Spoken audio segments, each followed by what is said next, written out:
ಅದು ಓದ್ತಾ ಇದ್ದಾಗ ಕೆಲವೊಂದು ವಿಚಾರ ನನಗೆ ಗೊತ್ತಿರಲಿಲ್ಲ. ಅಂದರೆ ನಾವು ಕೇಳಿಲ್ಲ, ಕೆಲವು ಕಥೆಗಳು ನಾವು ಕೇಳಿಲ್ಲ, ಈಗ ಓದ್ತಾ ಇರೋದನ್ನ ತಿಳ್ಕೊತಾ ಇರೋದು ತುಂಬ ವಿಶೇಷವಾಗಿದೆ. ಶಿವನ ಮಹಿಮೆ ಮತ್ತು ಶಿವನ ಬಗ್ಗೆ, ಶಿವನ ತತ್ವ ಅಂತಾರೆ, ಶಿವನ ತತ್ವವನ್ನು ತಿಳ್ಕೊಳ್ಳೋದೇ ಒಂದು ಭಾಗ್ಯ ನಮಗೆ. ಇಲ್ಲಾಂದರೆ ಅದು ಅಷ್ಟು ಸುಲಭವಾಗಿ ಸಿಗಲ್ಲ. ಅದು ಶಿವಪುರಾಣ ಸಿಗಬೇಕು ಅಂದರೆ ಕಷ್ಟ ಅಂತೆ, ಅದರಲ್ಲಿ ಕೊಟ್ಟಿರೋದು ಹಾಗೆ.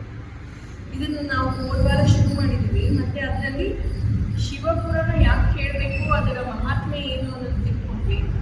ಮತ್ತು ಶಿವಪುರಾಣದಲ್ಲಿ 7 ಸಂಹಿತೆಗಳು. ನಾನು ಹೇಳಿದೆ, ಭಾಗವತದಲ್ಲಿ ಸ್ಕಂದಗಳು ಅಂತ ಬರುತ್ತೆ, ರಾಮಾಯಣದಲ್ಲಿ ಖಾಂಡಗಳು ಬರುತ್ತೆ, ಮಹಾಭಾರತದಲ್ಲಿ ಪರ್ವಗಳು ಬರುತ್ತೆ. ಅದೇ ರೀತಿ ಶಿವಪುರಾಣದಲ್ಲಿ ನಮಗೆ ಬರೋದು ಸಂಹಿತೆಗಳು, 7 ಸಂಹಿತೆಗಳು. ಅದರಲ್ಲಿ ವಿದ್ಯೇಶ್ವರ ಸಂಹಿತೆ ಅನ್ನೋದನ್ನ ನಾವು ಹೋದ್ವಾರ ಕೇಳಿಸ್ಕೊಂಡ್ವಿ. ವಿದ್ಯೇಶ್ವರ ಸಂಹಿತೆಯಲ್ಲಿ ಶಿವನನ್ನ ಹೇಗೆ ನಾವು ಆರಾಧಿಸಬೇಕು, ಶಿವನ ಆಕಾರ ಹೇಗೆ, ಮತ್ತೆ ಯಾಕೆ ಆತನ ಆಕಾರ, ಇದನ್ನೆಲ್ಲ ನಾವು ತಿಳ್ಕೊಂಡ್ವಿ. ಈ ವಾರದಲ್ಲಿ ನಾವು ತಿಳ್ಕೊಳ್ಳೋದು ರುದ್ರ ಸಂಹಿತೆ. ರುದ್ರ ಸಂಹಿತೆ ಬಂದು ತುಂಬ ದೊಡ್ಡ ಸಂಹಿತೆ ಶಿವಪುರಾಣದಲ್ಲಿ. ಯೋಚನೆ ಮಾಡ್ತಾ ಇದ್ದೆ, 4 ವಾರದಲ್ಲಿ ಮುಗಿಸೋಣ ಅಂದ್ಕೊಂಡಿದ್ದು 4 ಎಪಿಸೋಡಲ್ಲಿ, ಅಂದರೆ 4 ದಿವಸದಲ್ಲಿ ಮುಗಿಸೋದು ಕಷ್ಟ ಅನಿಸುತ್ತೆ. ಅರ್ಧ ಗಂಟೆಯಲ್ಲಿ ಇದನ್ನ ಇನ್ನೊಂದು 2 ದಿನ ಬೇಕಾಗಬಹುದು ಅಂತ ಅನ್ನಿಸ್ತು. ಯಾಕಂದರೆ ಅದು ಅಷ್ಟೊಂದಿದೆ, ಒಳಗೆ ಹೋದರೆ ಅದರೊಳಗೆ ಅಷ್ಟೊಂದಿದೆ. ರುದ್ರ ಸಂಹಿತೆಯಲ್ಲಿ ಮೊದಲನೇ ಸಂಹಿತೆ, ರುದ್ರ ಸಂಹಿತೆಯಲ್ಲಿ ಖಾಂಡಗಳಿದೆ, 5 ಖಾಂಡ ಇದೆ. ಅದರಲ್ಲಿ ಮೊದಲನೇ ಖಾಂಡ ಬಂದು ಸೃಷ್ಟಿ ಖಾಂಡ ಅಂತ. ನಾವು ಇದನ್ನ ಭಾಗವತದಲ್ಲೂ ಕೇಳಿಸ್ಕೊಂಡಿದ್ದೀವಿ, ಸೃಷ್ಟಿ ಹೇಗಾಯಿತು ಅಂತ. ಆದರೆ ಇಲ್ಲಿ ರುದ್ರನ ಸಂಹಿತೆಯಲ್ಲಿ ಅದರ ಅರ್ಥ ಬೇರೆ ರೀತಿ ಕೊಟ್ಟಿದ್ದಾರೆ, ಅದನ್ನ ನಾವು ತಿಳ್ಕೋಬೇಕು. ರುದ್ರ ಸಂಹಿತೆಯಲ್ಲಿ ಮೊದಲನೇದು ಏನು ಶುರುವಾಗುತ್ತೆ ಅಂದರೆ, ನಾವು ಹೋದರದಲ್ಲಿ ತಿಳ್ಕೊಂಡಿದ್ದ ಹಾಗೆ ಸೂತ ಪುರಾಣಿಕರು ಶೌನಕಾದಿ ಮಹರ್ಷಿಗಳಲ್ಲಿ ಬೇಡ್ಕೊಂಡು ಅವರು ಶೌನಕಾದಿ ಋಷಿಗಳಿಗೆ ಇದು ಹೇಳ್ತಾ ಇದ್ದು, ಅವರ ಸಂವಾದದಲ್ಲಿ ಈ ಶಿವಪುರಾಣ ಬರ್ತಾ ಇರೋದು. ಈ ಶಿವಪುರಾಣದ ಮಹಿಮೆಯನ್ನ ತಿಳ್ಕೊತಾ ಇದ್ದಾಗ ನಾರದರ ಕಥೆಯನ್ನ ಹೇಳ್ತಾರೆ. ನಾರದರಿಗೆ ಬ್ರಹ್ಮದೇವರಲ್ಲಿ ಒಂದು ಪ್ರಶ್ನೆ ಕೇಳಬೇಕು ಅಂತ ಉತ್ಸಾಹ ಆಯ್ತಂತೆ. ಆ ಉತ್ಸಾಹ ಏನು, ಮತ್ತೆ ನಾರದರು ಕೂಡ ಒಂದ್ಸಲ ಅವ್ರ ಮನಸ್ಸು ಚಂಚಲವಾಗಿ ಅವ್ರಿಗೂ ಕಾಮ ಅಂದ್ಕೊಂಡಿದ್ರಂತೆ. ಕಾಮದಿಂದ ಅವರು ಮೋಹಿತರಾಗಿದ್ರಂತೆ. ಅವ್ರಿಗೂ ಒಂದು ಹೆಣ್ಣನ್ನು ನೋಡಿ ಮದುವೆ ಆಗಬೇಕು ಅಂತ ಅನಿಸ್ತದೆ. ಯಾಕೆ ಅಂತ ರುದ್ರ ಸಂಹಿತೆಯಲ್ಲಿ ಕೊಟ್ಟಿದ್ದಾರೆ. ಮತ್ತೆ ರುದ್ರ ಸಂಹಿತೆ ಓದಿದಾಗ ನನ್ಗೆ ಗೊತ್ತಾಯಿತು, ವಿಷ್ಣು ಯಾಕೆ ರಾಮನ ಅವತಾರ ಪಡಿಸಿದ, ಯಾಕೆ ಅವನು ಸೀತೆಯಲ್ಲಿ ಮೋಹಿತನಾದ, ಮತ್ತೆ ಸೀತೆ ಮದುವೆ ಆದ, ಮತ್ತೆ ಸೀತೆ ಮತ್ತೆ ರಾಮ ಬೇರೆ ಆಗಿದ್ದು ಯಾಕೆ ಅಂತ ಒಂದು ರೆಫರೆನ್ಸ್ ಇಲ್ಲಿದೆ, ಒಂದು ಉಲ್ಲೇಖ ಇಲ್ಲಿದೆ. ಅದನ್ನ ನಾವು ಇವತ್ತು ತಿಳ್ಕೊಳ್ಳೋಣ. ನಾರದರು ಬ್ರಹ್ಮದೇವರ ಹತ್ರ ಮಾತಾಡ್ತಾ ಇದ್ದಾಗ ಬ್ರಹ್ಮದೇವರು ಹೇಳಿದ್ರಂತೆ, ನೀನು ಹೋಗಿ ತಪಸ್ಸು ಮಗ್ನನಾಗಿ ಕಾಮವನ್ನ ಗೆದ್ದು ಬಾ ಅಂತ. ಬ್ರಹ್ಮದೇವರು ಹೇಳಿದ್ರಂತೆ, ಕಾಮ ಗೆಲ್ಲೋದು ನನ್ನಿಂದ ಸಾಧ್ಯ ಆಗತ್ತೆ, ನಾನು ಹೋಗಿ ತಪಸ್ಸನ್ನ ಮಾಡ್ತೀನಿ ಅಂತ ಹೇಳಿ ಅವ್ರು ಹೋಗಿ ತಪಸ್ಸು ಮಾಡ್ತಾರಂತೆ. ಬ್ರಹ್ಮದೇವರು ತಪಸ್ಸು ಮಾಡಿ ಎಲ್ಲಿ ಕೂತ್ಕೊಂಡು ತಪಸ್ಸು ಮಾಡ್ತಾ ಇರ್ತಾರೆ ಅಂದರೆ, ಹಿಮಾಲಯದಲ್ಲಿ ಒಂದು ಕ್ಷೇತ್ರದಲ್ಲಿ ಕೂತ್ಕೊಂಡು ತಪಸ್ಸು ಮಾಡ್ತಾ ಇರ್ತಾರೆ. ಎಷ್ಟು ಘೋರ ತಪಸ್ಸು ಮಾಡ್ತಾರೆ ಅಂದರೆ, ಅವರ ತಪಸ್ಸಿನ ಪ್ರಭಾವ ಇಂದ್ರನಿಗೆ ಗೊತ್ತಾಗಿ ಆ ಶಾಖ ಅವನಿಗೆ ಬಂದು ಇಂದ್ರನಿಗೆ ಭಯ ಆಗತ್ತಂತೆ. ಎಲ್ಲಿ ನಾರದರು ನನ್ನ ಪದವಿ ಮೇಲೆ ಕಣ್ಣಿಟ್ಟಿದ್ದಾರೆ, ಅದಕ್ಕೆ ಇಷ್ಟು ಘೋರ ತಪಸ್ಸನ್ನು ಮಾಡ್ತಾ ಇದ್ದಾರೆ. ಕಾಮನಿಗೆ ಕರೀತಾರಂತೆ. ಕಾಮದೇವನಿಗೆ ಕರೆದುಬಿಟ್ಟು ಹೋಗ್ಬಿಟ್ಟು ನಾರದರ ಶಾಪವನ್ನು ಭಂಗಪಡಿಸು ಅಂತ ಹೇಳ್ತಾರಂತೆ. ಕಾಮ ಹೇಳ್ತಾರಂತೆ, ಸರಿ ನಾನು ಹೋಗ್ತೀನಿ, ಶಾಪವನ್ನು ಭಂಗಪಡಿಸ್ತೀನಿ ಅಂತ ಆ ಸ್ಥಳಕ್ಕೆ ಹೋಗ್ತಾರೆ. ಆ ಸ್ಥಳದಲ್ಲಿ ಕಾಮ ಏನು ಪ್ರಯೋಜನ, ಏನು ಅವನ ಬತ್ತಲಿಕೆಯಲ್ಲಿ ಯಾವ್ಯಾವ ಬಾಣಗಳಿತ್ತು, ಮೋಹದ ಬಾಣಗಳು ಯಾವ್ದಿತ್ತು, ಅದು ಯಾವ್ದು ಬಿಟ್ಟರು ಆ ನಾರದರ ಮೇಲೆ ಯಾವ ಪ್ರಭಾವವೂ ಬೀಳಿಲ್ಲ. ನಾರದರು ಅವ್ರ ತಪಸ್ಸಲ್ಲೇ ಫುಲ್ ಮಗ್ನರಾಗಿದ್ದಂತೆ. ಯಾಕೆ ಹೀಗಾಗ್ತಾ ಇದೆ ಅಂತ ಯೋಚನೆ ಮಾಡಿದಾಗ ಅವಾಗ ಕಾಮನಿಗೆ ಗೊತ್ತಾಗತ್ತೆ, ಆ ಸ್ಥಳ ಯಾವುದು ಅಂದರೆ ಶಿವ ತಪಸ್ ಮಾಡ್ತಾ ಇದ್ದಿದ್ದ ಜಾಗ, ಅಲ್ಲೇ ಕಾಮದೇವ ಬಂದಿದ್ದು. ಅಲ್ಲಿ ಕಾಮದೇವ ಬಂದಾಗ ಶಿವನ 3ನೇ ಕಣ್ಣು ತೆಗೆದು ಕಾಮ ಭಸ್ಮ ಆಗಿದ್ದು ಆ ಜಾಗ. ಆ ಜಾಗದಲ್ಲಿ ಭಸ್ಮವಾದಾಗ ಶಿವನು ಅವನಿಗೆ ಶಾಪ ಕೊಟ್ಟಿರ್ತಾರಲ್ಲ, ನೀನು ಭಸ್ಮ ಆಗಿದೆಯಾ ಅಂತ. ಆಗ ರತಿ ಕೇಳ್ಕೊತಾಳೆ, ನಾವು ನಿಮಿತ್ತ ಮಾತ್ರ, ನಮಗೆ ಇಂದ್ರನ ಆಜ್ಞೆ ಏನಾಗಿತ್ತು ಅದರ ಪ್ರಕಾರ ನಾವಿಲ್ಲಿ ಬಂದಿರೋದು, ನನ್ನ ಗಂಡನನ್ನ ಬದುಕಿಸ್ಕೊಡು ಅಂತ ಕೇಳ್ಕೊತಾಳೆ. ಆವಾಗ ಶಿವನ್ ಹೇಳ್ತಾನೆ, ಅವನು ಬದುಕ್ತಾನೆ, ಆದರೆ ಈ ಸ್ಥಳದಲ್ಲಿ ಯಾರು ಏನು ತಪಸ್ ಮಾಡಿದ್ರು ಅವರಿಗೆ ಕಾಮನ ಪ್ರಯೋಜನ ಆಗಲೇ, ಕಾಮನ ಏನೇ ಪ್ರಭಾವವಿರಲಿ ಅದು ಬೀರೋದಿಲ್ಲ ಅಂತ ಹೇಳ್ತಾರಂತೆ. ಅದಕ್ಕೆ ಈ ಸ್ಥಳದಲ್ಲಿ ನಾರದರು ತಪಸ್ ಮಾಡ್ತಾ ಇದ್ದಿದ್ದು. ಅದಕ್ಕೆ ಅವರಿಗೆ ಕಾಮದೇವನ ಏನೇ ಪ್ರಯೋಜನ, ಏನೇ ಬತ್ತಲಿಕೆಯಿಂದ ಯಾವ ಬಾಣ ಬಿಟ್ಟರು ಅದು ಅವ್ರ ಮೇಲೆ ವರ್ಕ್ ಆಗಿಲ್ಲ. ಹೀಗೆ ನಾರದರು ಎಚ್ಚರ ಆಗ್ತಾರಂತೆ. ಎಚ್ಚರಗೊಂಡು ಕಾಮದೇವ ಅಲ್ಲಿಂದ ಹೊರಟು ಬಿಡ್ತಾರೆ. ಎಚ್ಚರ ಆಗ್ತಾರೆ. ಎಚ್ಚರ ಆಗಿ ಅವರಿಗೆ ಇವಾಗ ಆ ಕಾಮ ಅಲ್ಲಿಂದ ಹೋಗಿರೋದನ್ನ ನೋಡಿ ಅವರಿಗೆ ಖುಷಿ ಆಗೋಯ್ತು. ಕಾಮನನ್ನ ನಾನು ಗೆದ್ದಿದ್ದೀನಿ, ನಾನು ಕಾಮನನ್ನೇ ಗೆದ್ದಿದ್ದೀನಿ ಅಂದ್ರೆ ನಾನು ಇವಾಗ ಈ ಬ್ರಹ್ಮ, ವಿಷ್ಣು, ಮಹೇಶ್ವರ ಮೂರರಿಗಿಂತ ನಾನು ಹೆಚ್ಚು, ಎಲ್ಲ ನಾನು ಗೆದ್ದಿದ್ದೀನಿ, ನಾನೇ ಇವಾಗ ಸರ್ವಶ್ರೇಷ್ಠ ಅನ್ನೋ ಒಂದು ಅಹಂಕಾರ ಹುಟ್ಟುತ್ತಂತೆ ನಾರದರಿಗೆ. ಇದು ಶಿವಮಾಯೆ ಅಂತ ಹೇಳ್ತಾರೆ. ಶಿವನೇ ಈ ಮಾಯೆ ಮಾಡಿರೋದು ಯಾಕೆ ಅಂದ್ರೆ ಇದರಲ್ಲಿ ಒಂದು ಪಾಠ ಕಲಿಸಬೇಕು ಅಂತ ಮಾಡಿದ್ರು. ಹೀಗಾಯ್ತು. ಆಗ ನಾರದರ ಅಲ್ಲಿಂದ ಶಿವನ ಹತ್ರ ಬರ್ತಾನಂತೆ. ಶಿವನ ಹತ್ರ ಬಂದು, ಶಿವ, ನಾನು ಇವತ್ತು ಕಾಮವನ್ನ ಗೆದ್ದಿದ್ದೀನಿ, ನಾನು ಎಲ್ಲರಿಗಿಂತ ದೊಡ್ಡವನು, ಅತಿ ದೊಡ್ಡವನು ನಾನು ಅಂತ, ನನ್ನ ತಪಸ್ಫಲದಿಂದ ನಾನು ಇವಾಗ ಕಾಮ ಗೆದ್ದಿದ್ದೀನಿ ಅಂತ ಬಂದು ಶಿವನ ಮುಂದೆ ತನ್ನ ಗುಣಗಾನವನ್ನ ತಾನೇ ಹಾಡ್ಕೋತಾನಂತೆ. ಶಿವನ್ ಹೇಳ್ತಾನಂತೆ, ನೋಡು, ಈ ತಪ್ಪನ್ನ ನೀನು ಮಾಡಬೇಡ. ಯಾರೇ ಆಗಲಿ, ನಾವು ಏನೇ ಸಾಧನೆ ಮಾಡಿದ್ರು, ಇಲ್ಲಿ ಶಿವನ ಪಾಠ ನಮಗೆ ತಿಳಿಸೋದೇನು ಅಂದ್ರೆ, ನಾವು ಏನೇ ಸಾಧನೆ ಮಾಡಿದ್ರು ಅದನ್ನ ಹೋಗಿ ನಾನು ಮಾಡಿದ್ದೀನಿ, ನಾನು ಇದನ್ನ ಗೆದ್ದಿದ್ದೀನಿ, ನಾನು ಇದನ್ನ ಮಾಡಿದ್ದೀನಿ ಅನ್ನೋದನ್ನ ಹೇಳ್ಬಾರ್ದು. ಏನೇ ನಾವು ತಪಸ್ಸಾಗ್ಲಿ ಏನೇ ಮಾಡಿ ನಾವು ಏನೇ ಪಡೆದಿದ್ರು ಅದನ್ನ ನಾವು ಕೊಚ್ಕೋಬಾರ್ದಂತೆ. ಎಲ್ಲರೂ ಈಗಿನ ಜನರು ಒಂದಿಷ್ಟು ಮಾಡಿಬಿಟ್ಟು ಅಷ್ಟು ಮಾತಾಡ್ತಾರೆ, ಇಷ್ಟೇ ಮಾಡಿರ್ತಾರೆ, ಇಷ್ಟೆಲ್ಲ ಮಾಡಿದ್ದೀನಿ, ನಾನೇ ಮಾಡಿರೋದು ಅಂತಾರೆ. ಇದನ್ನ ಮಾಡಬಾರ್ದು ಅಂತ ಹೇಳಿ ಇಲ್ಲಿ ಶಿವನು ಹೇಳ್ತಾರೆ, ಈ ತರ ಮಾಡಬೇಡಪ್ಪ, ದಯವಿಟ್ಟು ಈ ಮಾತನ್ನ ನೀನು ವಿಷ್ಣುವಿನ ಮುಂದೆ ಮಾತ್ರ ಹೇಳಕ್ ಹೋಗ್ಬೇಡ ಅಂತ ಹೇಳ್ತಾರೆ. ಬ್ರಹ್ಮದೇವ ಅದೆಲ್ಲ ಇದು ನಾರದರು ಅದೆಲ್ಲ ಏನು ಕೇಳಿಸ್ಕೊಳ್ಳಿಲ್ಲ. ಅಲ್ಲಿಂದ ಬ್ರಹ್ಮಲೋಕಕ್ಕೆ ಬಂದು ಬ್ರಹ್ಮನ ಹತ್ರ ತಂದೆ ಹತ್ರ ಹೇಳಿದ್ರಂತೆ, ನಾನು ಕಾಮ ಗೆದ್ದಿದ್ದೀನಿ, ನಾನು ಇವಾಗ ದೊಡ್ಡವನು, ನಿಮ್ಗೆಲ್ಲರಿಗಿಂತ ನಾನೇ ದೊಡ್ಡವನು ಅಂತೆಲ್ಲ ಹೇಳ್ಕೊಂಡು ಬ್ರಹ್ಮನ ಹತ್ರ ಹೇಳ್ತಾರಂತೆ. ಶಿವನ್ ಏನ್ ಹೇಳಿದಾನೆ ಅದನ್ನ ನೀನು ನೆನಪಲ್ಲಿ ಇಟ್ಕೋಬೇಕು, ಅದನ್ನ ನೀನು ಪಾಲಿಸು ಅಂತ ಹೇಳ್ತಾರೆ. ಅಲ್ಲೂ ಬ್ರಹ್ಮನ ಮಾತನ್ನು ಕೇಳಿಸ್ಕೊಳ್ಳಿಲ್ಲ. ಅಲ್ಲಿಂದ ವಿಷ್ಣು ಹತ್ರ ಬಂದ. ವಿಷ್ಣು ಮಲಗಿದ್ದಾನೆ. ವಿಷ್ಣು ಖುಷಿ ಆಯ್ತು, ನಾರದರು ಬಂದಿದ್ದಾರೆ ಅಂತ ಹೇಳಿ. ವಿಷ್ಣು ನಾರದರನ್ನ ವೆಲ್ಕಮ್ ಮಾಡೋದಕ್ಕೆ ಎದ್ದು ಕೂತು ಮಾತಾಡ್ತಾ ಇದ್ದಾರೆ. ಅಲ್ಲಿ ನಾರದರು ಮತ್ತೆ ಅವರ ಅಹಂಕಾರ ಏನಿತ್ತು, ಆ ಮೋಹ ಅವ್ರಿಗೆ ಒಂದು ಆವರಿಸಿತ್ತು.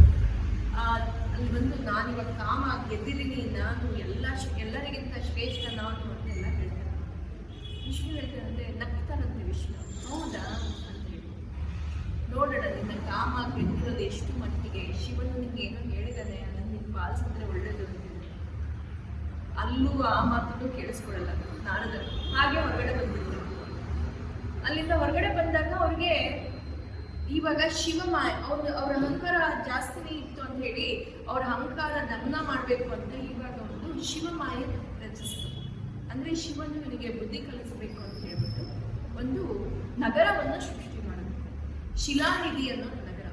ಆ ಶಿಲಾನಿಧಿ ಅನ್ನೋ ನಗರದಲ್ಲಿ ಅವರು ಒಳ್ಳೆ ಪ್ಯಾಲೇಸು, ಎಲ್ಲ ಜನರು ಎಲ್ಲ ಚೆನ್ನಾಗಿರೋದು. ಅಲ್ಲಿ ಶಿಲಾನಿಧಿ ಅವನೇ ರಾಜನಾಗಿದ್ದ.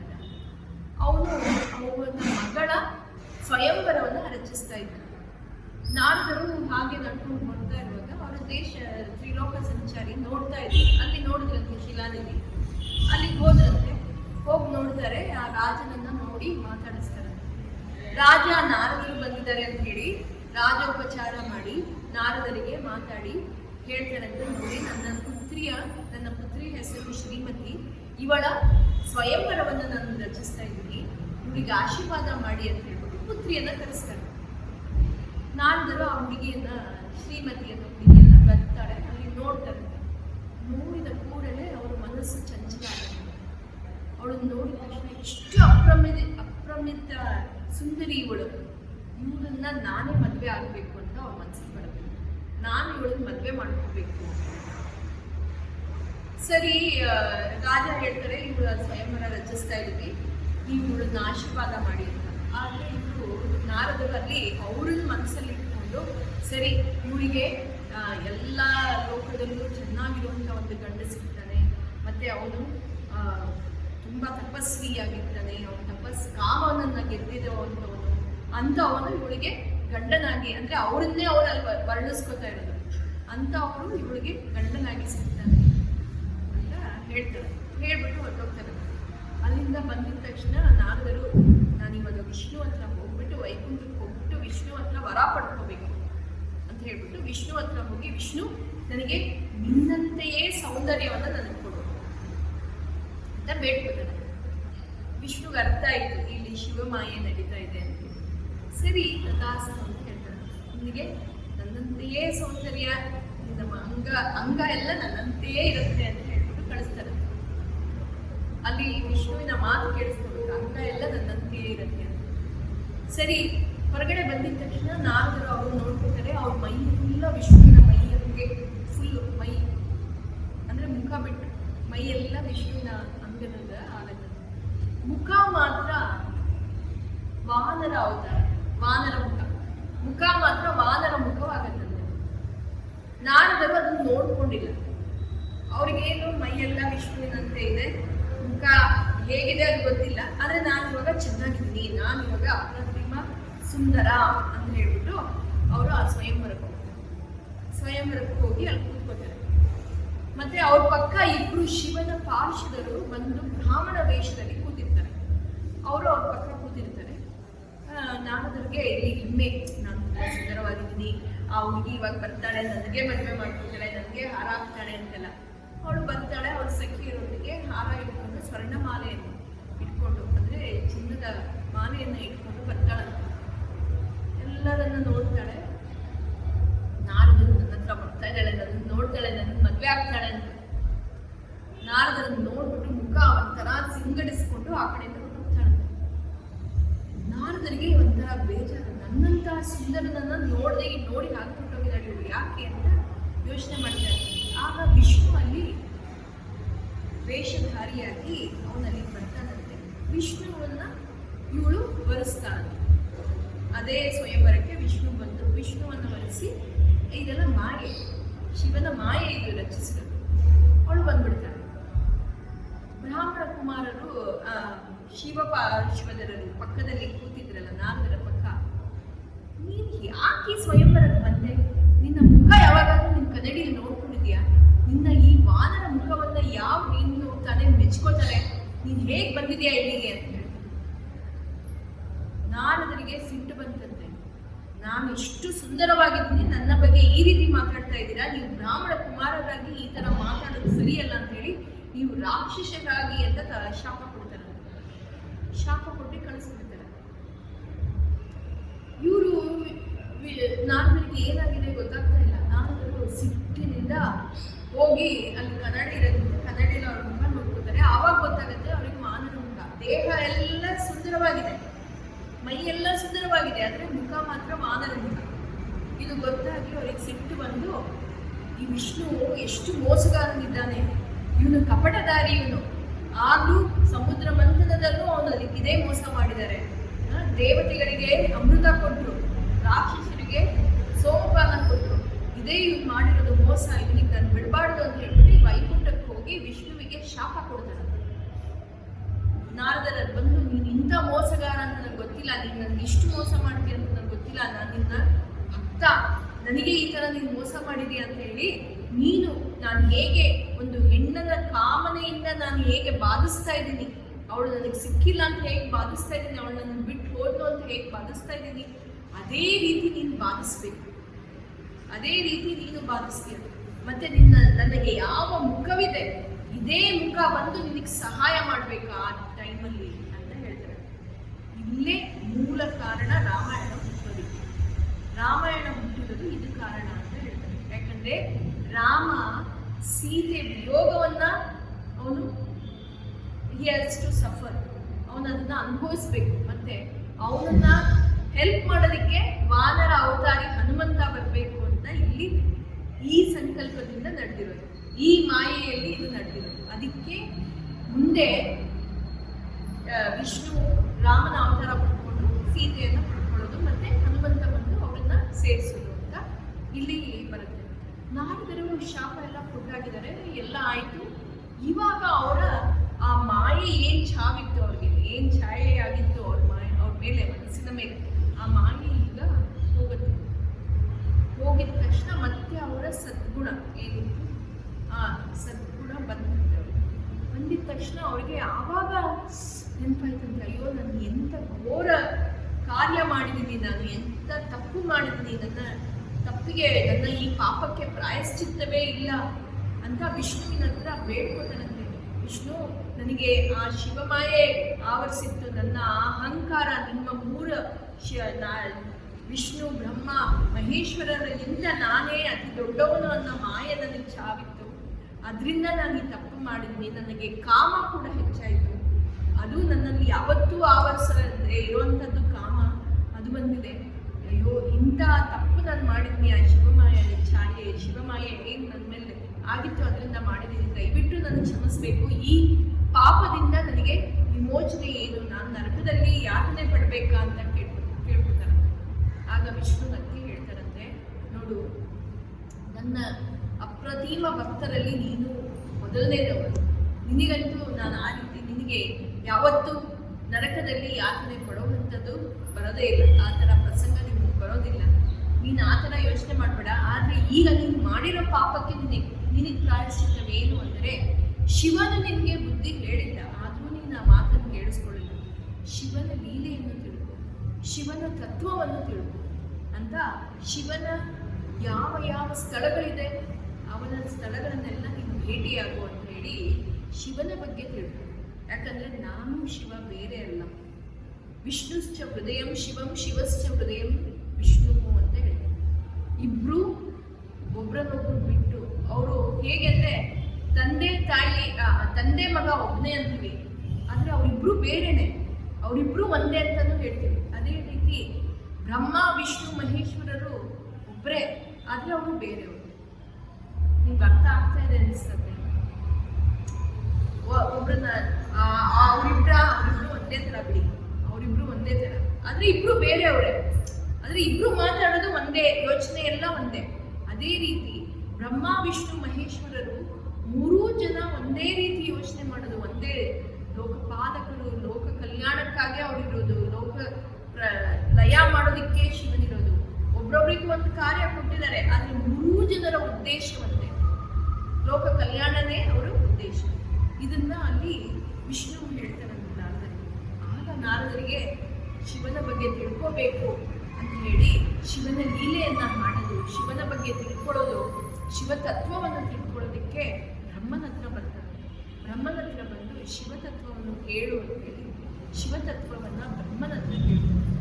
ಆ ಶಿವತತ್ವ ಈ ಇಡೀ ಶಿವಪುರಾಣದಲ್ಲೇ ಬರ್ತದೆ.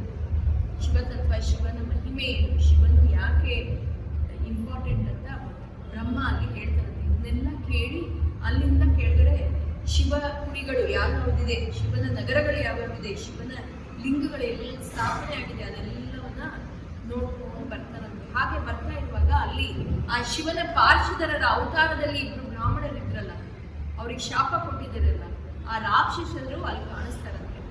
ಅವರು ಕಾಣಿಸಿದಾಗ ನಾರದರಿಗೆ ಅವರು ಮಾಡಿದ ತಪ್ಪು ಅರಿವಾಗಿ ನನ್ನ ಕ್ಷಮಿಸಬೇಕು, ನೀವು ಶಿವಗಳನ್ನು, ನೀವು ಅತಿ ದೊಡ್ಡ ಸಾಧಕರು, ನಿಮ್ಮನ್ನು ನಾನು ಶಾಪ ಕೊಟ್ಟಿದ್ದೀನಿ, ನಿಮ್ಮ ಈ ಶಾಪ ವಿಮೋಚನೆ ಆಗತ್ತೆ ನನ್ನಿಂದ. ಮುಂದೆ ನೀವು ಯಾವಾಗ ನಮ್ಮ ನಾರಾಯಣ, ನಮ್ಮ ವಿಷ್ಣು ಬರ್ತಾನೆ, ಆಗ ನೀವು ರಾವಣ ಕುಂಭಕರ್ಣರಾಗಿ ಹುಟ್ಟಿ ಅಂತ ಹೇಳ್ಬಿಟ್ಟು ಅಲ್ಲಿ ಅವರಿಗೆ ಶಾಪ ವಿಮೋಚನೆ ಮಾಡ್ತಾರೆ. ಶಾಪ ವಿಮೋಚನೆ ಮಾಡಿ ನಾರದರು ಶಿವನ ಎಲ್ಲ ತತ್ವವನ್ನು ತಿಳ್ಕೊಂಡು ಅಲ್ಲಿ ಅವರಿಂದ ಏನೇನು ಶಿವತತ್ವವನ್ನು ಬೋಧನೆ ಮಾಡಬೇಕು ಅದನ್ನೆಲ್ಲ ಬೋಧನೆ ಮಾಡಿ ಬಂದು ಬ್ರಹ್ಮನ ಹತ್ರ ಶಿವಲೀಲೆಯನ್ನು ಇನ್ನೂ ಸ್ವಲ್ಪ ನನಗೆ ಹೇಳು ಅಂತ ಕೇಳ್ತಾರೆ. ಆಗ ಬ್ರಹ್ಮದೇವರು ಶಿವ ಸೃಷ್ಟಿ ಮಾಡಿದ್ದು ಹೇಗೆ ಅಂತ ಹೇಳ್ತಾರೆ. ಇಲ್ಲಿ ಭಾಗವತದಲ್ಲಿ ಸೃಷ್ಟಿಯಾಗಿರೋದ್ರ ಬಗ್ಗೆ ಉಲ್ಲೇಖ ಇದೆ. ಇಡೀ ಲೋಕ ಜಲಮಯವಾಗಿತ್ತು. ಆಗ ಒಂದು ಭೂಲೋಕದ ಶಿವನ ವಿಷ್ಣುವಿನ ನಾಭಿಯಿಂದ ಒಂದು ಕಮಲ ಬಂತು. ಆ ಕಮಲದಲ್ಲಿ ಬ್ರಹ್ಮ ಬಂದ. ಬ್ರಹ್ಮನು ಸೃಷ್ಟಿಯನ್ನು ಮಾಡ್ದ ಅಂತ ಹೇಳಿ ಕಥೆ ಅಲ್ಲಿ ಬಂದಿದೆ. ಇಲ್ಲಿ ಶಿವಪುರಾಣದಲ್ಲಿ ಏನ್ ಹೇಳ್ತಾರೆ, ಇಡೀ ಭೂಮಂಡಲ, ಇಡೀ ಈ ಜಗತ್ತೇ, ಈ ಯೂನಿವರ್ಸ್ ನೀರಲ್ಲಿರ್ತದೆ. ಆಗ ಶಿವ ಬಂದ್ಬಿಟ್ಟು ಹೇಳೋದೇನಂದ್ರೆ, ಇಲ್ಲಿ ಒಂದು ಅಂಡಾಗದ ಅಂತ ಹೇಳ್ತಾರೆ, ಅದನ್ನ ಬಂದು ಅದರಲ್ಲಿ ಸೃಷ್ಟಿಯನ್ನ ನಾವು ಮಾಡಬೇಕು ಅಂತ ಹೇಳಿ ಶಿವನು ಇವಾಗ ಆಜ್ಞೆ ಮಾಡ್ತಾನಂತೆ ವಿಷ್ಣುವಿಗೆ ಮತ್ತೆ ಬ್ರಹ್ಮನಿಗೆ ಆಜ್ಞೆ ಮಾಡಿ. ವಿಷ್ಣುವಿನ ನಾಭಿಯಿಂದ ಆಗ ಬ್ರಹ್ಮ ಹುಟ್ಟೋದು, ಬ್ರಹ್ಮನ ಹಣೆಯಿಂದ ರುದ್ರ ಹುಟ್ಟೋದು. ಆ ರುದ್ರ ಇಲ್ಲಿ ಬ್ರಹ್ಮದ ಮಗ ರುದ್ರ ಅಂತ ಹೇಳ್ತಾರೆ. ವಿಷ್ಣು ನಾಭಿಯಿಂದ ಬ್ರಹ್ಮ ಬಂದಿರೋದು ಅಂತ ಹೇಳಿ ಅಲ್ಲಿ ಲಿಂಗೋದ್ಭವ ಆಗತ್ತೆ. ಜ್ವಲಲಿಂಗ, ಜ್ವಾಲೆಯ ಲಿಂಗ ಏನು, ಬೆಂಕಿಯಂತೆ ಲಿಂಗ ಏನು, ಜ್ವಲ ಅಂದ್ರೆ ಜ್ವಲ, ಬೆಂಕಿಯ ಲಿಂಗ ಹುಟ್ಟುತ್ತೆ. ಆ ಲಿಂಗ ಆದಿ ಅಂತ್ಯ ಹುಟ್ಟಕ್ಕೆ ಇವರಿಬ್ರು ಹೋಗ್ತಾರೆ ಅಂತ ಹೇಳಿದೆ. ಅಲ್ಲಿ ಶಿವ ಬ್ರಹ್ಮನಿಗೆ ವಾದವಾಗಿ ಅವರು ಮಾಡೋದು.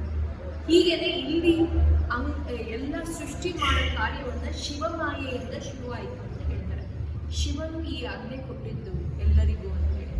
ಬ್ರಹ್ಮ ಸೃಷ್ಟಿ ಮಾಡಬೇಕು ಅನ್ನುವಾಗ ಅವನಿಗೆ ಕನ್ಫ್ಯೂಷನ್ ಆಯ್ತು ಅಂತ, ಹೇಗೆ ನಾನು ಸೃಷ್ಟಿ ಮಾಡಬೇಕು, ಏನು ಮಾಡಬೇಕು, ಹೆಂಗೆ ಅಂತ. ಆವಾಗ ಶಿವನು ಬಂದು ಬ್ರಹ್ಮನಿಗೆ ಹೇಳ್ತಾನೆ. ಶಿವ ಬರೋದು ಹೇಗೆ ಅಂದರೆ, ಒಂದು ಕಡೆ ಶಿವ, ಇನ್ನೊಂದು ಕಡೆ ಶಕ್ತಿ, ಹೀಗೆ ಬರ್ತಾಳೆ. ಆಗ ಬ್ರಹ್ಮನಿಗೆ ಹೇಳೋದು, ಹೇಗೆ ನಾವು ಬಂದಿದ್ದೇವೆ, ಶಿವ ಶಕ್ತಿಯರ ಹಾಗೆ ಹೇಗೆ ಬಂದಿದ್ದೀವಿ, ಈ ರೀತಿ ನೀನು ಸೃಷ್ಟಿಯನ್ನ ಮಾಡಬೇಕು, ಅಂದರೆ ಗಂಡು ಹೆಣ್ಣು ಎಲ್ಲ ನೀನು ಸೃಷ್ಟಿ ಮಾಡಬೇಕು ಅಂತ ಹೇಳ್ತಾರಂತೆ. ಆಗ ಬ್ರಹ್ಮದೇವರು ಅವರ ರೈಟ್ ಸೈಡ್ ಒಂದು ಗಂಡಸರು, ಹೆಂಗಸರು, ಲೆಫ್ಟ್ ಸೈಡು ಲೆಫ್ಟ್ ಸೈಡ್ ಹೆಂಗಸರು ಅಂತ ಆಗ ಅವರು ಸೃಷ್ಟಿ ಮಾಡಿದ್ದು. ಹೀಗೆ ಆಗ ಸ್ವಯಂಭೂ ಮನು, ಶತರೂಪಿ ಸೃಷ್ಟಿಯಾದರು. ಅವರಿಂದ ನಮ್ಮ ಈ ಮನುಕುಲ ಹೇಗೆ ಬೆಳೀತು, ಅವರ ಮಕ್ಕಳು ಉತ್ತಾನಪಾದ, ಪ್ರಿಯವ್ರತ, ಇದನ್ನೆಲ್ಲ ನಾನು ಹೇಳಿದ್ದೆ. ಅಕೃತಿ, ಪ್ರಸೂತಿ, ಅವರ ಹೆಣ್ಮಕ್ಕಳು, ಅವರ ಮಕ್ಕಳೇ ಈ ಸೃಷ್ಟಿಯ ಕಶ್ಯಪರ ಹೆಂಡತಿಯಿಂದ ಈ ಜಗತ್ತಲ್ಲಿರುವ ಎಲ್ಲ ಜಂತುಗಳು ಅವೆಲ್ಲ ಬಂತು, ಪ್ರಾಣಿಗಳು ಬಂತು. ಇದನ್ನೆಲ್ಲ ಅಲ್ಲಿ ಉಲ್ಲೇಖ ಮತ್ತೆ ಕೊಟ್ಟಿದ್ದಾರೆ. ಈ ಸೃಷ್ಟಿ ಹೇಗೆ ಬಂತು ಅನ್ನೋದನ್ನ ಹೇಳಿದರು. ಇದೆಲ್ಲ ನಾವು ಈ ಶಿವ ಪುರಾಣ ಓದಿದಾಗ ಅದನ್ನ ಡೀಟೇಲ್ ಆಗಿ ಹೇಳಿದ್ದಾರೆ, ಏನೇನು ಬಂತು, ಯಾಕೆ ಬಂತು. ಅದು ಬರುವಾಗ ಇಲ್ಲಿ ನಾನು ಇದನ್ನು ಶಿವ ಪೂಜೆ ನಾವು ಹೇಗೆ ಮಾಡಬೇಕು ಅಂತ ಮತ್ತೆ ಕೇಳ್ತೇನೆ. ಆಗ ಶಿವ ಪೂಜೆ, ಶಿವಲಿಂಗ ಪೂಜೆ ಹೇಗೆ ಮಾಡಬೇಕು ಮತ್ತೆ ಇದರಲ್ಲಿ ಅದಿದೆ. ವಿದ್ಯೇಶ್ವರ ಸಂಹಿತೆಯಲ್ಲಿ ಕೂಡ ಅದಿದೆ. ಇಲ್ಲಿ ರುದ್ರ ಸಂಹಿತೆಯಲ್ಲಿ ಶಿವನನ್ನ ಜಪಿಸ್ಬೇಕು, ಶಿವನನ್ನ ಆರಾಧಿಸ್ಬೇಕು ಅಂದಾಗ ಅವನನ್ನು ಹೇಗೆ ನಾವು ಆರಾಧನೆ ಮಾಡಬೇಕು, ಅವನನ್ನು ಹೇಗೆ ನಾವು ಜಪಿಸ್ಬೇಕು ಅನ್ನೋದನ್ನ ಇಲ್ಲಿ ಕೊಡ್ತಾರೆ. ಯಾವ ರೀತಿಯ ಹೂವನ್ನು ನಾವು ಶಿವನಿಗೆ ಅರ್ಪಿಸ್ಬೇಕು, ಏನು ಶಿವನಿಗೆ ಯಾವ ಹೂವನ್ನು ನಾವು ಅರ್ಪಿಸಿದ್ರೆ ಏನು ಪ್ರಯೋಜನ, ನಮಗೆ ಅದರಿಂದ ಏನು ಫಲ, ಅದನ್ನೆಲ್ಲ ಡೀಟೇಲ್ ಆಗಿ ಈ ಶಿವ ಪುರಾಣದಲ್ಲಿ ಕೊಟ್ಟಿದ್ದಾರೆ. ಶಿವ ಪೂಜೆ ಹೇಗೆ ಮಾಡಬೇಕು. ಹೀಗೆ ಈ ಕಥೆ ಹೇಳ್ತಾ ಮುಂದೆ ಸುತ ಪುರಾಣಿಕರು ಹೇಳಿದ್ರೆ ಮತ್ತೊಂದು ಕಥೆ ಏನಂದ್ರೆ, ಕುಬೇರ ಹೇಗೆ ಬಂದ. ಮತ್ತೆ ಕುಬೇರ ಶಿವನಿಗೆ ತುಂಬಾ ಕ್ಲೋಸ್ ಫ್ರೆಂಡ್ ಅಂತೆ, ಆಪ್ತ ಮಿತ್ರನಂತೆ. ಕುಬೇರನಿಗೋಸ್ಕರನೇ ಶಿವನು ಕೈಲಾಸಕ್ಕೆ ಬಂದು, ಶಿವಲೋಕವನ್ನು ಬಿಟ್ಟು ಕೈಲಾಸಕ್ಕೆ ಬಂದು ವಾಸಿಸುತ್ತೆ. ಇದು ಯಾಕೆ ಅಂತ ನಮಗೆ ಒಂದು ಕಥೆಯನ್ನ ಇಲ್ಲಿ ಕೊಟ್ಟಿದ್ದಾರೆ. ಈ ರುದ್ರ ಸಂಹಿತೆಯಲ್ಲಿ ಪ್ರಥಮ ಕಾಂಡದಲ್ಲಿ, ಈ ಸೃಷ್ಟಿ ಕಾಂಡದಲ್ಲಿ ಅದನ್ನು ಹೇಳಿದ್ದಾರೆ. ಇಲ್ಲಿ ಏನಂದ್ರೆ, ಒಬ್ಬ ರಾಜ ಇದ್ದನಂತೆ. ಆ ರಾಜನಿಗೆ ಮಕ್ಕಳಿರ್ಲಿಲ್ಲ, ಗಂಡು ಮಕ್ಕಳು. ಅವರು ತಪಸ್ ಮಾಡಿ ಗಂಡು ಮಗುವನ್ನ ಪಡ್ಕೊಂಡು, ಆ ರಾಜನಿಗೆ ಏನಾಯ್ತು, ಯಮಪುರಿ ಅಂತ ಜಾಗ ಅದು. ಅವನಿಗೆ ಆ ಗಂಡು ಮಗುವಿನ ಮೇಲೆ ತುಂಬಾ ಪ್ರೀತಿ. ಅವನು ಆ ಗಂಡು ಮಗುವನ್ನ ಚೆನ್ನಾಗಿ ನೋಡ್ಕೊತಾ ಇದ್ದ. ಆದ್ರೆ ಅವನಿಗೆ ಅವನ ಕಾರ್ಯದಲ್ಲಿ ಅವ್ನು ಬ್ಯುಸಿ ಆಗೋಗಿದ್ದ. ಅದರಿಂದ ಆ ಮಗು ಏನ್ ಮಾಡ್ತಾ ಇದೆ, ಏನೇನ್ ಕಾರ್ಯದಲ್ಲಿ ಅವ್ನು ತೊಡಗಿಸ್ಕೊತಾ ನೋಡ್ಕೋತಾ ಇದ್ದಾನೆ ಅನ್ನೋದು ಗೊತ್ತಾಗಲಿಲ್ಲ. ಈ ಮಗುಗೆ ಅತಿಯಾದ ಪ್ರೀತಿ ಆದ್ರಿಂದ ಅವನೇನ್ ಮಾಡುತ್ತಂತೆ, ಕುಡಿಯೋದು, ಜೂಜಾಡೋದು ಅದರಲ್ಲೇ ತೊಡಗಿಸ್ಕೊಂಡಿದ್ದ. ತಾಯಿ ಮಗನ ಪ್ರೀತಿಯಿಂದ ತಂದೆಗೆ ಈ ವಿಷಯ ಎಲ್ಲ ಹೇಳ್ತಾ ಇದ್ದಿಲ್ಲ. ಹೀಗೆ ಆಗಿ ತಂದೆಗೆ ಒಂದು ದಿವಸ ಇದು ಗೊತ್ತಾಗಿ ತಂದೆಗೆ ಸಿಟ್ಟು ಬರುತ್ತಂತೆ. ಮಗನನ್ನ ಮನೆಯಿಂದ ಹೊರಗಡೆ ಕಳಿಸ್ಬಿಡ್ತಾರೆ. ಈ ತರ ಮಗ ನನಗೆ ಬೇಡ ಅಂತ ಹೇಳಿ. ಆ ಮಗ ಹೊರಗಡೆ ಬಂದು ಅವನು ಏನ್ ಮಾಡ್ತಾನೆ, ಒಂದು ದಿವಸ ದರೋಡೆ ಮಾಡಿಕೊಂಡು ಒಂದು ಗ್ರೂಪ್ ಹೋಗ್ತಾ ಇರತ್ತೆ, ಅಂದ್ರೆ ಕಾಡಿನಲ್ಲಿ ಒಂದು ಗ್ರೂಪ್ ನಡ್ಕೊಂಡು ಹೋಗ್ತಾ ಇರತ್ತೆ. ಅವ್ರ ಜೊತೆಗೆ ಅವನು ಹೋಗ್ತಾನೆ. ಅವನು ಹೋಗಿ ಆ ಗ್ರೂಪ್ ಏನ್ ಮಾಡುತ್ತೆ, ಆ ಸತ್ಸಂಗದ ಗ್ರೂಪ್, ಅದು ಸತ್ಸಂಗ ಮಾಡೋದು, ಅವರೆಲ್ಲ ಅಲ್ಲಿಂದ ಒಂದು ಶಿವಾಲಯಕ್ಕೆ ಹೋಗಿ ಅಲ್ಲಿ ಪೂಜೆ ಮಾಡ್ತಾ ಇದ್ದಾರೆ.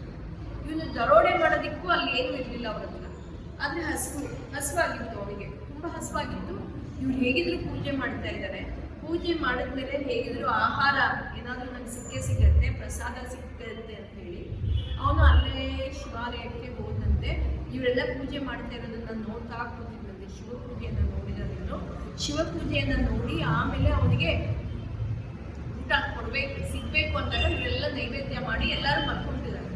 ಅವನು ಒಳಗೆ ಹೋಗಿ ಆ ಅನ್ನವನ್ನ ಕದಿಯೋದಿಕ್ಕೆ ಹೋಗ್ತಾನಂತೆ. ಯಾರು ಪ್ರಸಾದ ಕೊಟ್ಟಿಲ್ಲ, ಅನ್ನ ಏನ್ ನೈವೇದ್ಯಕ್ಕೆ ಇಟ್ಟಿದ್ದಾರೆ ಅದನ್ನು ಕದಿಯಕ್ಕೆ ಹೋಗ್ತಾನಂತೆ. ಅಲ್ಲಿ ಒಳಗೆ ಹೋಗಿದ ತಕ್ಷಣ ಅನ್ನ ಎತ್ಕೋತಾನಂತೆ, ಎಲ್ಲ ಎತ್ಕೋತಾನಂತೆ. ಆದ್ರೆ ಅವನಿಗೆ ಅಲ್ಲಿ ಅನ್ನದಲ್ಲಿ ಏನೇನಿದೆ ಅದೆಲ್ಲ ಕಾಣಿಸ್ತಾ ಇರಲಿಲ್ಲ ಅಂತ ಹೇಳಿ ಅವನ ಅಂಗದ ಒಂದು ಬಟ್ಟೆ ಭಾಗವನ್ನ ಹರಿದು, ಕತ್ಲೆ ಆಗಿತ್ತಲ್ಲ ರಾತ್ರಿ, ಕತ್ಲೆ ಆಗಿತ್ತು ಅಂತ ಅವನ ಅಂಗದ ಒಂದು ಬಟ್ಟೆಯ ಭಾಗವನ್ನು, ಅವನ ಅಂಗವಸ್ತ್ರದ ಬಟ್ಟೆಯ ಭಾಗವನ್ನು ಒಂಚೂರು ಹರಿದು ಆ ದೀಪ ಏನಲ್ಲಿ ಸಣ್ಣದಾಗಿ ಬೆಳಗ್ತಿತ್ತು ಅದರಲ್ಲಿ ಅವನ ಬಟ್ಟೆಯನ್ನ ಬತ್ತಿ ಮಾಡಿ ಅಲ್ಲಿ ಇಟ್ಟಂತೆ. ಆವಾಗ ಬೆಳಕು ಇನ್ನೂ ಜಾಸ್ತಿ ಆಗಿ ಅವನಿಗೆ ಕ್ಲೀನಾಗಿ ಅನ್ನದಲ್ಲಿ ಏನಿದೆ ಎಲ್ಲ ಕಾಣಿಸ್ತದೆ. ಆ ಅನ್ನ ಎಲ್ಲ ಎತ್ಕೋತಾನಂತೆ. ಎತ್ಕೊಂಡು ಬರುವಾಗ ಅವನ ಕಾಲಲ್ಲಿ ಮಲಗಿದ್ರಲ್ಲ ಜನರು, ಅವರಿಗೆ ತಗಲದ. ಎಲ್ಲರೂ ಕಳ್ಳ ಕಳ್ಳ ಅಂತ ಹೇಳಿ ಕೂಗಾಡ್ತಾರಂತೆ. ಆಮೇಲೆ ಅವನನ್ನು ಹಿಡ್ಕೊಂಡು ಹೊಡೆದಾಕ್ತಾರಂತೆ. ಅವನು ಅಲ್ಲೇ ಸತ್ತೋಗ್ತಾನೆ. ಆಮೇಲೆ ಅದೇ ಮನುಷ್ಯ ಆಮೇಲೆ ಮುಂದಿನ ಜನ್ಮದಲ್ಲಿ ರಾಮ ಅಂತ ಹುಟ್ಟುತ್ತಾನೆ. ಅವನು ಹುಟ್ಟಿ ಆವಾಗ ಅವನಿಗೆ ಅವನ ಹಿಂದಿನ ಜನ್ಮದ ಸ್ಮರಣೆ ಉಂಟಾಗತ್ತಂತೆ, ನಾನು ಮಾಡಿರೋದು ತಪ್ಪು ಅಂತ. ಅಲ್ಲಿ ಏನಾಗತ್ತೆ, ಅವನಿಗೆ ಅಲ್ಲಿ ಅವನು ಸತ್ತಾಗ ಅವನಿಗೆ ನರಕ ಲೋಕಕ್ಕೆ ಕರ್ಕೊಂಡು ಹೋಗುವಾಗ ಶಿವದೂತರು ಬಂದು ಕರ್ಕೊಂಡು ಹೋಗ್ತಾರೆ. ಆವಾಗ ಯಮದೂತರು ಕೇಳ್ತಾರಂತೆ, ಯಾಕೆ ಇದನ್ನ ನೀವು ಕರ್ಕೊಂಡು ಹೋಗ್ತಾ ಇದ್ದೀರಾ ಅಂತ. ಅವನು ಎಷ್ಟು ಪಾಪ ಮಾಡಿದ್ರೆ, ಜೂಜುಕೋರಾಗಿದ್ದು, ಸುಳ್ಳು ಮಾಡಿದರೆ, ಸುಳ್ಳು ಹೇಳೋನು, ಮತ್ತೆ ಮೋಸ ಮಾಡೋದು, ಇವನನ್ನ ಯಾಕೆ ನೀವು ಕರ್ಕೊಂಡು ಹೋಗ್ತಾ ಇದ್ದೀರಾ. ಆಗ ಇವರು ಹೇಳ್ತಾರಂತೆ, ಇವನು ಕಾರ್ತಿಕ ಮಾಸದಲ್ಲಿ ತನ್ನ ಅಂಗದ ಒಂದು ವಸ್ತ್ರವನ್ನು ಹರಿದು ಅದನ್ನು ದೀಪ ಮಾಡಿ ಬೆಳಗಿದಾನೆ. ಕಾರ್ತಿಕ ಮಾಸದಲ್ಲಿ ದೀಪಾರಾಧನೆ ತುಂಬಾ ವಿಶೇಷತೆ ಇದೆ. ಅವನು ಇದನ್ನ ಕಾರ್ತಿಕ ಮಾಸದಲ್ಲಿ ಮಾಡಿದಾನೆ. ಅವನು ಯಾವ ಯಾವ ಪಾಪವನ್ನ ಮಾಡಿದಾನೆ ಅಷ್ಟೂ ಪಾಪ ಅವನು ತೊಳೆದೋಯ್ತು. ಅವನು ಆ ದೀಪ ಹಚ್ಚಿರೋದ್ರಿಂದ ಅವನಿಗೆ ಅಷ್ಟೂ ಪಾಪ ತೊಳೆದೋಯ್ತು. ಆದ್ರಿಂದ ಅವನನ್ನು ನಾವು ಕರ್ಕೊಂಡು ಹೋಗ್ತೀವಿ ಅಂತ ಈ ಸ್ಮರಣೆ ಇವನಿಗೆ ಇರುತ್ತಂತೆ ಈ ಜನ್ಮದಲ್ಲಿ. ಅದಕ್ಕೆ ಅವನೇನ್ ಮಾಡ್ತಾನೆ, ಆ ರಾಜ್ಯದಲ್ಲಿ ಅವನು ತಂದೆ ತೀರ್ಕೋತಾನೆ. ಅವನು ಧಾಮ ರಾಜ್ಯ ಅಂತ ಹೇಳಿ ಅವನೇ ರಾಜನಾಗಿ ಎಲ್ಲ ಜನರಿಗೂ ಕಾರ್ತಿಕ ಮಾಸದ ಬಗ್ಗೆ ಹೇಳಿ, ಎಲ್ಲರೂ ಕಾರ್ತಿಕ ಮಾಸ ಇಡೀ ದೀಪವನ್ನು ಆರಾಧಿಸ್ಬೇಕು, ಅದನ್ನು ಬೆಳಗಿಸ್ಬೇಕು ಅಂತ ಆಜ್ಞೆ ಮಾಡ್ತಾನಂತೆ. ಎಲ್ಲಾ ದೇವಾಲಯದಲ್ಲೂ ದೀಪ, ಎಲ್ಲಾ ಕಡೆ ದೀಪ, ಇಡೀ ಊರಲ್ಲಿ ಎಲ್ಲಾ ಕಡೆ ದೀಪ ಬೆಳಗಬೇಕು. ಎಲ್ಲರಿಗೂ ಎಣ್ಣೆ ಏನ್ ಬೇಕು ಎಲ್ಲವನ್ನ ಕೊಟ್ಟು ದೀಪ ಬೆಳಗಿಸೋದನ್ನು ಒಂದು ಇಂಪಾರ್ಟೆಂಟ್ ಕಾರ್ಯ ಅಂತ ಎಲ್ಲರಿಗೂ ಅದನ್ನು ನೇಮಿಸಿದಂತೆ. ಇಷ್ಟು ದೀಪ ಆರಾಧನೆ ಮಾಡಿರೋದಕ್ಕೆ ಅವನಿಗೆ ಆ ಜನ್ಮದಲ್ಲಿ ಅವನ ಏನು ಪಾಪ ಮಾಡಿದ್ರು ಅದೆಲ್ಲ ತೊಳೆದು ಹೋಗಿ ಅವನು ಅತಿಯಾದ ಪವರ್ಫುಲ್, ಅಂದ್ರೆ ತುಂಬಾ ದಿಟ್ಟವಾದ ಮನುಷ್ಯನಾಗಿ ಅವನಿಗೆ ಮುಂದಿನ ಅವನು ಯಾರು ಅಂದ್ರೆ ಇನ್ಯಾರು ಅಲ್ಲ, ಕುಬೇರ. ಈ ಕಥೆಯನ್ನ ಇಲ್ಲಿ ಹೇಳ್ತಾರೆ. ಇವನು ಈ ಅವತಾರ ಯಾಕೆ ಪಡೆದಿದ್ದು, ಅವನು ಯಾರು ಅಂತ ನಾರದರಿಗೆ ಈ ಕಥೆ ಹೇಳಿದ್ರು. ಯಾರು ಅಂದ್ರೆ ನಮ್ಮನಲ್ಲಿ. ಮತ್ತೆ ಇದು ಸೂತ ಪುರಾಣಿಕರು ಇಲ್ಲಿ ಶೌನಕಾದಿಗಳಿಗೆ ಹೇಳ್ತಾ ಇದ್ದಾರೆ. ಆಗ ಇವರು ಹೇಳ್ತಾರಂತೆ, ಇವನು ಯಾರು, ಕುಬೇರ ಯಾರು, ಪುಲಸ್ತ್ಯ ರಾಜನ ಮೊಮ್ಮಗ. ಆಕ್ಚುಲಿ ನಿಮಗೆ ಗೊತ್ತಿರಬೇಕು, ಪುಲಸ್ತ್ಯ ಅಂದ್ರೆ ರಾವಣ ಕುಲದವರು. ರಾವಣನ ಅಣ್ಣ ಕುಬೇರ, ರಾವಣನ ಅಣ್ಣ ಕುಬೇರ. ಕುಬೇರನ ಹತ್ರ ರಾವಣ ಪುಷ್ಪಕ ವಿಮಾನವನ್ನ ತಂದಿಟ್ಕೊಂಡಿದ್ದು. ಅಲಕಾಪುರಿನೇ ಅವನು ನಗರ ಮಾಡ್ಕೊಂಡಿದ್ದ. ಅವನ ಕುಬೇರನ ನಗರವನ್ನೇ ಇವನು ಅಪಹರಿಸ್ಕೊಂಡಿದ್ದ ಅಂತ, ಅವನ ಧನ ಎಲ್ಲ ಇವನ ಹತ್ರ ಇತ್ತು ಅಂತ ಇವನ ಕಥೆಯನ್ನ ಅಲ್ಲಿ ಹೇಳ್ತಾರೆ ಪುಲಸ್ತ್ಯ ಋಷಿ. ಮತ್ತೆ ಈ ಕುಬೇರನಿಗೆ ಹೇಗೆ ಅವನ ಮಗ ಬಂದು ಅವನು ಕೃಷ್ಣಿ, ಅವನ ಹೆಸರು ಕೃಷ್ಣಿ ಅಲ್ಲ, ನಾನು ಆ ಪುಲಸ್ತ್ಯ ರಾಜನಿಗೆ ಹುಟ್ಟೋದೆ ಇವರ ಹೆಸರು ಏನಂದ್ರೆ ಅದನ್ನು ನಾನು ನೋಟ್ ಮಾಡ್ಕೊಂಡು ಬಂದೆ. ಪುಲಸ್ತ್ಯನಿಂದ ವಿಶ್ರವಸುವಿನ ಪುತ್ರ ವೈಶ್ರವಣ ಅಂತ. ವೈಶ್ರವಣನ ಹೆಸರೇ ಕುಬೇರ. ವೈಶ್ರವಣ ಅಂದ್ರೆ ಯಾರು? ಅವನು ವೈಶ್ರವಣ ಅನ್ನೋ ಋಷಿಯಾಗಿದ್ದ. ಅವನೇನು ಮಾಡ್ದ, ಘೋರ ತಪಸ್ಸು ಮಾಡಿದ್ದ. ಅವನು ಘೋರ ತಪಸ್ಸು ಮಾಡಿ ಆ ತಪಸ್ಸಲ್ಲೇ ಕೂತಿದ್ದಾಗ ಶಿವನು ಅಲ್ಲಿ ಬರ್ತಾನೆ. ಶಿವನು ಬಂದಾಗ ಅವನನ್ನು ನೋಡು ಅಂತ ಕರೀತಾನಂತೆ. ಆಗ ವೈಷ್ಣವನ ಹೇಳ್ತಾನಂತೆ, ನನ್ನ ಈ ನೇತ್ರ ನಿನ್ನ ನೋಡೋದಿಕ್ಕಾಗೋದಿಲ್ಲ, ನನಗೆ ಅದು ನೋಡುವಂತ ಶಕ್ತಿ ಕೊಡು ಅಂತ. ಆಗ ಶಿವನು, ಸರಿ, ನಿನಗೆ ನನ್ನ ಈ ಅವತಾರ ನೋಡೋದಿಕ್ಕೆ ಆ ಶಕ್ತಿಯನ್ನು ನನಗೆ ಕೊಡ್ತೀನಿ, ನೀನೀಗ ಕಣ್ಣು ತೆರಿ ಅಂತ ಹೇಳ್ತಾನೆ. ಆಗ ಅವನು ಕಣ್ಣು ತೆರಿತಾನಂತೆ. ಕಣ್ಣು ತೆರೆದು ನೋಡಿದಾಗ ಶಿವ ಒಬ್ಬನೇ ಬಂದಿರಲ್ಲ, ಪಾರ್ವತಿ ಸಮೇತನಾಗಿ ಬಂದಿರ್ತಾನೆ, ಉಮೆಯ ಸಮೇತನಾಗಿ ಬಂದಿರ್ತಾನೆ. ಆ ಉಮೆಯನ್ನ ನೋಡ್ತಾನಂತೆ. ಇವಳು ಯಾರು? ನನಗಿಂತ ಹೆಚ್ಚು ತಪಸ್ಸು ಮಾಡಿ ಶಿವನ ಪಕ್ಕದಲ್ಲಿ ಇದ್ದಾಳೆ ಇವಳು. ಮತ್ತೆ ಇವಳು ನನಗಿಂತ ಹೆಚ್ಚು ತಪೋಬಲದಲ್ಲಿ ಮಗ್ನಳಾಗಿದ್ದಾಳೆ ಇವಳು. ಪಾರ್ವತಿಯು ಶಿವನನ್ನ ತಪಸ್ಸು ಮಾಡಿದೆ, ಭಕ್ತಿಗೋಸ್ಕರನೇ ಪಾರ್ವತಿ ಎಂದ ಶಿವನು ಮದುವೆ ಮಾಡ್ಕೊಂಡಿರೋದು.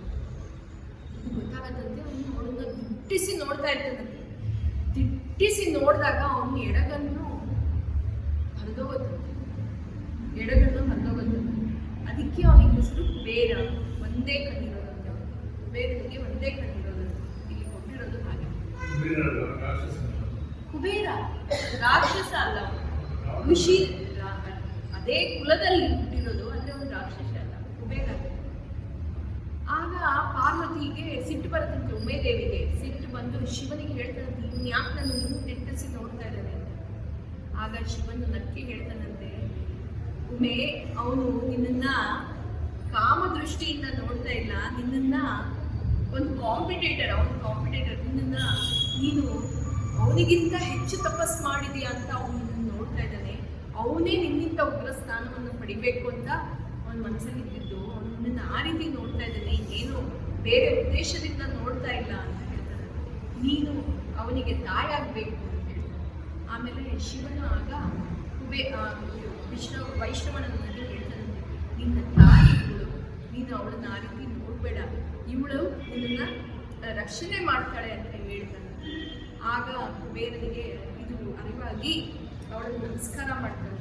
ಶಿವನು ಹೇಳಿದಂತೆ ಅವಳೇ ನನ್ನ ತಾಯಿ ಅಂತ ನಮಸ್ಕಾರ ಮಾಡ್ತಾನೆ. ನಮಸ್ಕಾರ ಮಾಡಿ ಶಿವನಿಗೆ ನಾನು ನಿನ್ನ ಅಗ್ರಜನಾಗಬೇಕು, ನಿನ್ನ ಮಿತ್ರನಾಗಬೇಕು ಅಂತೆಲ್ಲ ಬೇಡ. ಆಗ ಶಿವ ಹೇಳ್ತಾನಂತೆ, ನಿನ್ನ ತಪಸ್ಸು ಘೋರವಾಗಿತ್ತು, ನೀನು ಇಡೀ ಈ ಗಂಧರ್ವರು, ರಾಜಕನ್ಯೆಯರು ಯಾರಿದ್ದಾರೆ ಅವ್ರಿಗೆಲ್ಲ ನೀನು ರಾಜನಾಗ, ಈ ಇಡೀ ಧನ ಪ್ರಾಪ್ತಿ ಏನಿದೆ ಧನಕ್ಕೆಲ್ಲ ನೀನೇ ಒಡೆಯನಾಗಬೇಕು. ಮತ್ತೆ ನಿನ್ನ ಹತ್ರ ಇಡೀ ದೇಶ ವಿಶ್ವದ ಧನವೆಲ್ಲ ನಿನ್ನ ಹತ್ರನೇ ಇರುತ್ತೆ. ನೀನೇ ಈ ಧನದ ರಾಜನಾಗ್ತೀಯ, ನಿನ್ನ ಹೆಸರು ಕುಬೇರನಾಗ್ತೀಯ. ಮತ್ತೆ ನೀನು ಈ ಅಲಕಾಪುರಿ ಎಲ್ಲ ಧನ ಇರೋದು ಅಲ್ಲಂತೆ, ಆ ಎಲ್ಲ ವೆಲ್ತ್, ಇಡೀ ಜಗತ್ತಿನ ವೆಲ್ತ್ ಅಲ್ಲಿರೋದಂತೆ. ಅಲ್ಲೆಲ್ಲ ಈ ಜಗತ್ತಿನ ವೆಲ್ತ್ ಅನ್ನ ನೀನು ರಾಜನಾಗಿ ಆಡ್ತೀಯ, ಅಲ್ಲಿ ಅಲಕಾಪುರಿಯಲ್ಲಿ ನೀನು ಇರ್ತೀಯ ಅಂತ ಹೇಳ್ತಂತೆ. ನೀನು ಎಲ್ಲಿ ಅಲಕಾಪುರಿಯಲ್ಲಿ ಇರ್ತೀಯ, ನಿನ್ನ ಈ ಭಕ್ತಿ ಭಾವ ನನಗೆ ಅತಿ ಪ್ರೀತಿಯಾಗಿದೆ, ನಿನ್ನ ಹತ್ರನೇ ಬಂದು ನಾನು ಇರ್ತೀನಿ ಅಂತ, ಅಲ್ಲೇ ಪಕ್ಕದಲ್ಲಿ ಕೈಲಾಸಗಿರಿ, ಅಲ್ಲಿ ನಾನು ಬಂದಿರ್ತೀನಿ ಅಂತ ಶಿವನ್ ಹೇಳ್ತಾನೆ.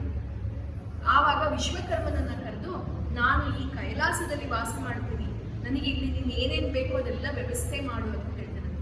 ಆಗ ಅಲ್ಲಿ ವಿಶ್ವಕರ್ಮ ಅವರಿಗೂ ಶಿವ ಬಂದ್ರೆ ಶಿವ ಒಬ್ಬನೇ ಬರಲ್ಲ, ಅವನೊಟ್ಟಿಗೆ ಅವನ ರುದ್ರ ಗಣಗಳೆಲ್ಲ ಬರ್ತಾರೆ.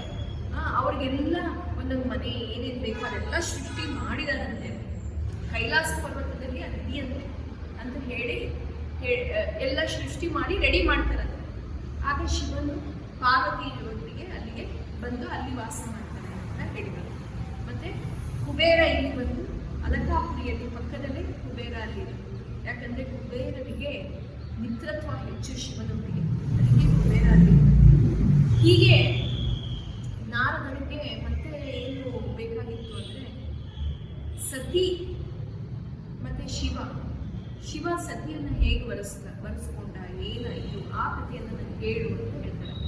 ಹೀಗೆ ಮುಂದಿನ ರುದ್ರ ಸಂಹಿತೆಯಲ್ಲಿ ಮುಂದಿನ ಕಾಂಡ ಏನು ಬರುತ್ತೆ ಅದು ಸತಿಕಾಂಡ ಅಂತ ಮುಂದಿನ ಸಂಹಿತೆಯಲ್ಲಿ ಬರುತ್ತೆ. ಅದನ್ನು ನಾವು ಮುಂದಿನ ಭಾಗದಲ್ಲಿ ಹರೇ ಹರೇ ಮೇ ಹರ ಪಾತಕಾನಿ ಹರೇ ಹರೇ ಮೇ ಮಂಗಳಾನಿ ಹರೇ ಹರೇ ಮೇ ತವ ದೇಹಿ ದಾಸ್ಯಂ ಹರೇ ಹರೇ ಮೇ ತವ ಭಕ್ತಿರಸ್ತು ಹರೇ ನಮಃ.